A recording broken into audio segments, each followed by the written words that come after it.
কিনতে চাইলাম কি আর কিনে নিয়ে আসলাম কি। হ্যালো এভরিওয়ান, ঘুম থেকে উঠে ফ্রেশ হয়ে আস্তে আস্তে সবাই রেডি হয়ে গেলাম, যেহেতু সানডে সো আজকে ফান্ডে। রেডি হয়ে আমরা সবাই চলে আসলাম একটা ইলেকট্রনিক শপ, বেস্ট বাই। ভাবছিলাম যেহেতু সবসময় গাড়ি নিয়ে বের হওয়া হয়, একটা স্কুটি কিনে রাখলে কেমন হয়। ইলেকট্রনিক স্কুটি নিয়ে আশেপাশে সব জায়গায় যাওয়া যাবে। সো দোকানে আসার পর আমরা সব কিছু ঘুরে ঘুরে দেখছিলাম যে কি আছে না আছে, এবং ফাইনালি এই স্কুটিটা আমাদের পছন্দ হয়ে যায়। পরে আমরা শুনছিলাম যে কেমন কি সব কিছু, তার মাঝখানে আয়রা, ওর পাপা, আম্মা, আমার শাশুড়ি সবাই আরও অনেক কিছু দেখছিল। এবং লাস্ট মোমেন্টে স্কুটি বাদ দিয়ে আমরা স্যামসাংয়ের টিভি নিয়ে একটা বাসায় চলে আসলাম।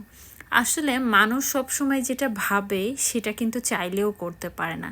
আমাদের আজকে ইচ্ছা থাকা সত্ত্বেও আমরা স্কুটি না কিনে আমরা টিভি নিয়ে বাসায় চলে এসেছি।